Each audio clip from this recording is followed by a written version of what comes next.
This video includes segments from the Fantasy for Real podcast, which can be found linked in the description or by searching on Apple Podcasts or Spotify. On this video, I look at some player values using market aggregates like Keep Trade Cut and Fantasy Calc. So if you like the content, make sure to like the video and let's get on with the show.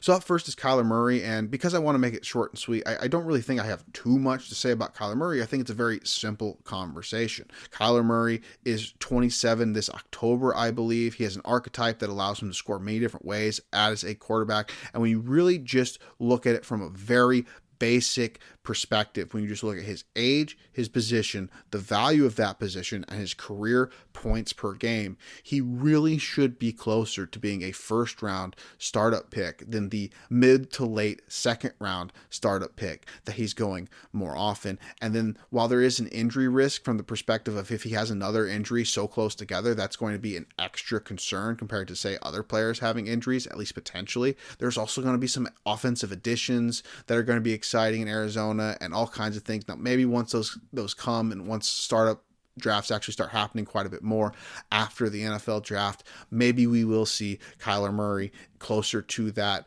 that turn pick. But I think Kyler Murray is closer to that turn pick. And I'll get to some comparisons once I get through the second quarterback. But the second quarterback, and I support the Bears, is Jordan Love.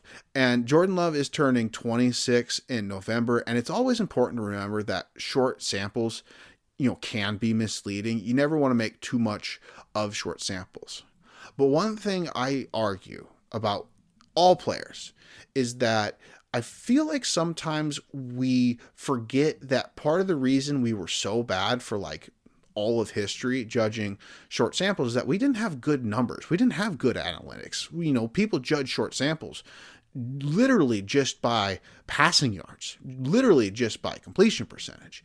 And while some of those things are better in the differences between Jordan Love, the things when you look deeper look better as well, at least in terms of the analytical side of things. And then outside the analytical side of things, he is paired with this coach in LaFleur, who has proven to be a pretty good coach at scheming things up for his quarterback. Now, some people don't like using playoff stats, and this is kind of the exact same thing that I was just talking about. These kind of go hand in hand. I feel like people don't like playoff stats because there was a point in time where people overrated playoff stats substantially, and there was a pushback for that because playoff stats shouldn't be considered extra important. But when you're judging how a player is progressing, especially for what I'm doing here in dynasty fantasy football, it might be important to look at playoff stats as a part of a sample just to build a larger sample. But anyway, that's just a preamble to the fact that in his first 10 games, all in the regular season, Love's pace in a 17 game season was just under 60% completion at 59.7%, just under 4,000 yards at 3,963, 27 touchdowns, and 17 interceptions. The pace of his last 9 games, which does include his last 2 playoff appearances, 70.1%, an increase of over 10%, 4,331 yards, which is a mild increase, but 40 touchdowns and 6 interceptions was the pace there. A 13 touchdown increase with an 11 interception decrease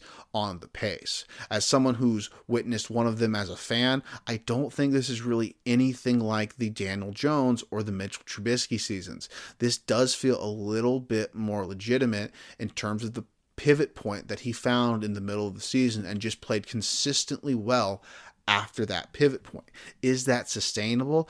I'm not exactly sure, but going to the point I was making at the beginning of this section, even just analytically, Love's profile is pretty special compared to those other guys I was just talking about. Now, I don't want to get into all the specific numbers, but suffice to say, you can look at very broad things like just general PFF grade, as well as some more important things I look for specifically, like generating big time throws while avoiding turnover worthy plays, and crucially, avoiding sacks even on pressures. That is a stat I found to really like in projecting young quarterbacks. So again, I don't know if this is sustainable for Love, but I do think he is slightly underrated at this point still. The only thing I can really say is that he did fumble the ball 11 times. But ultimately, if he's a good quarterback, that's not going to be something that holds him back. So the bottom line, if you're looking for practical value perspectives, this might be philosophical, but in both Fantasy Calc and Keep Trade Cut, Bijan Robinson, Breece Hall, Jahmyr Gibbs are all ranked above these two quarterbacks, with Christian McCaffrey right at the same point.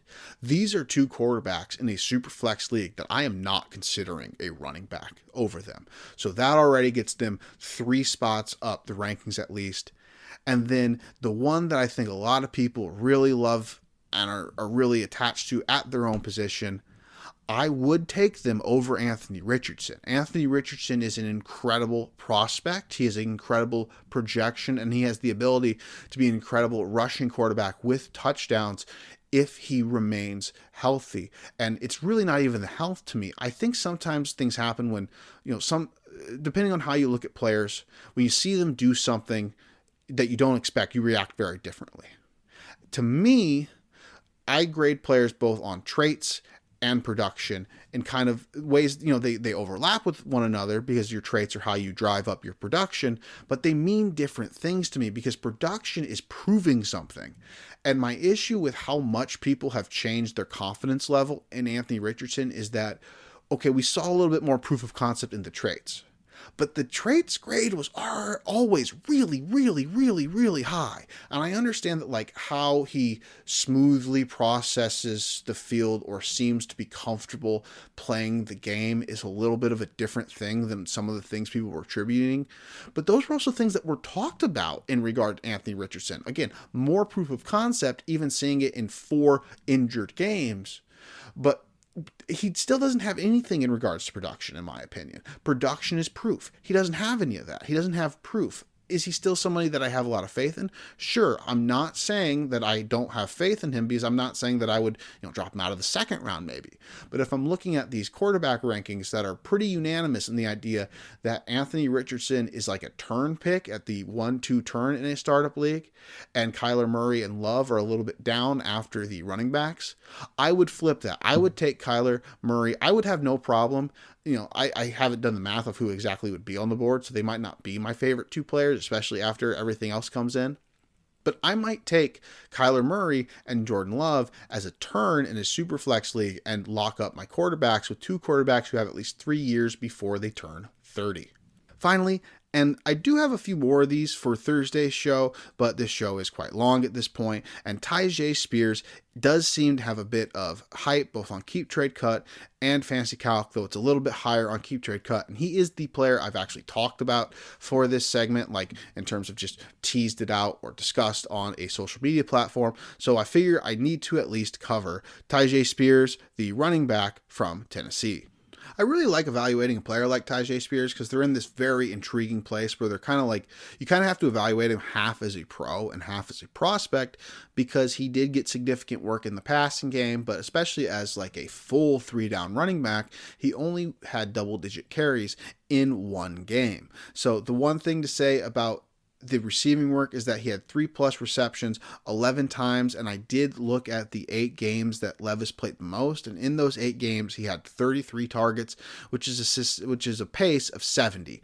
And so I do think from a projection perspective, you would expect a quarterback like Levis to be slightly worse than someone like Tannehill when it comes to how often they're going to be in a check down situation, but ultimately he did use Spears quite a lot. Spears also did have some impressive numbers as a receiving back in terms of, breaking tackles and extending some of those plays. And just in terms of a general overall NFL player, he did show some of the traits that were part of his college game in terms of the burst, the contact balance, and the overall, well-roundedness of that game that we saw. And really, I think, Tyjae Spears was a guy who I think was really going to go off like a rocket ship in terms of up rankings if it wasn't for how degenerative his knee is. Now, I don't know anything about medicine, but what I can tell you is that people who do seem to be very afraid of his longevity. But for me, longevity at running back is an inherently risky thing. So if the Titans believe that he can play at the NFL for a couple of years in the same way that teams believe Tyjae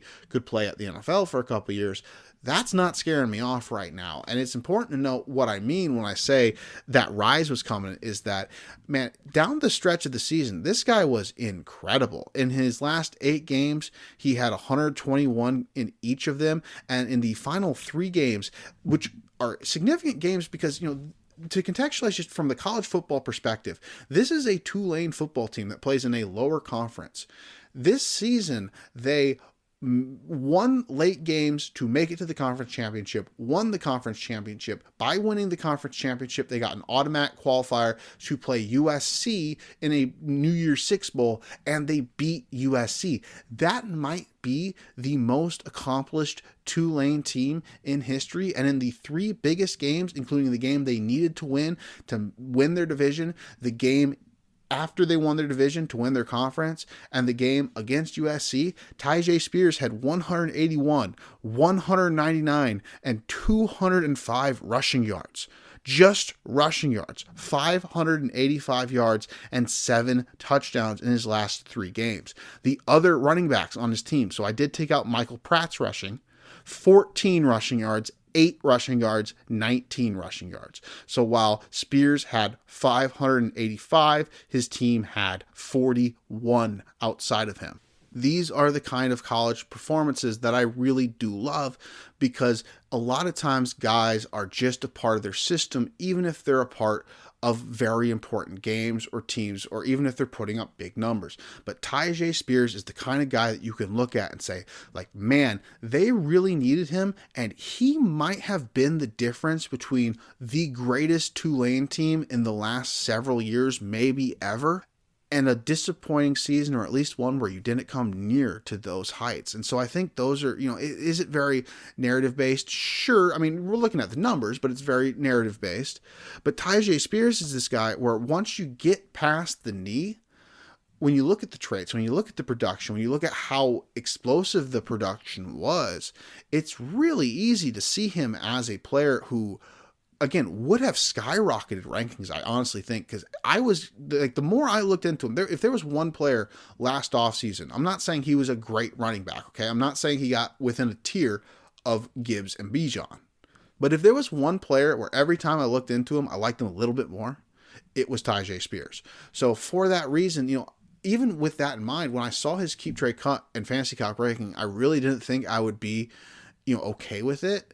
But with that in mind, and after seeing the receiving profile, my bottom line is honestly that I really do think you're betting on the market on whether he's going, or whether the Titans are going to bring somebody in or keep Henry or draft somebody, or if he's going to be their number one. Because if Spears is their number one, I think his price is pretty fair right now. Like, yes, it's a really high running back too, but he is a very talented guy.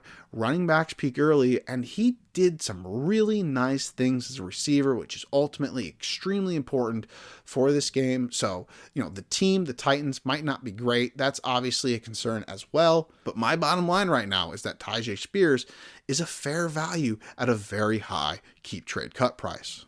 So to begin the day, the main player probably that I'm going to be talking about is Kenneth Walker, who is currently the RB9 and is obviously the running back for the Seattle Seahawks.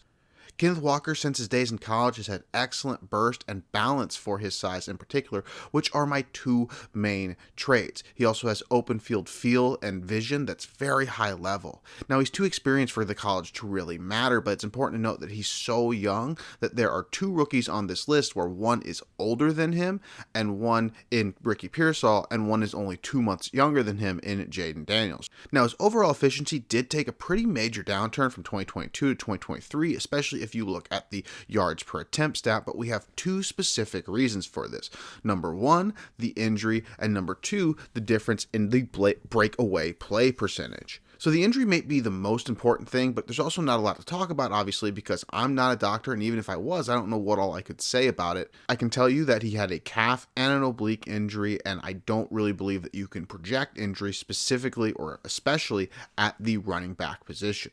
The other thing I think is more interesting to look at statistically or dive into, because in terms of big plays, 43% of his yardage in 2022 came on carries that were over 15 yards. In 2023, only 28% of his yards came over 15 plus carries. So the result in this is that his carries, when you take those numbers out, his numbers on carries that didn't go 15 yards, those actually went up. And his overall success rate in terms of percentage of carries where he had a successful play, as deemed by a couple, they're all numbers about proportion, how many numbers you need based on your down and distance. Based on those statistics, Kenneth Walker did actually far better, despite the fact that his yards per attempt went down. So this is a key statistic for me because the explosive plays to me are very volatile. And so because the explosive plays are volatile, you can kind of sell yourself into this idea that if the stable things are getting just a little bit better, if the volatile things turn back around or positively regress to the mean,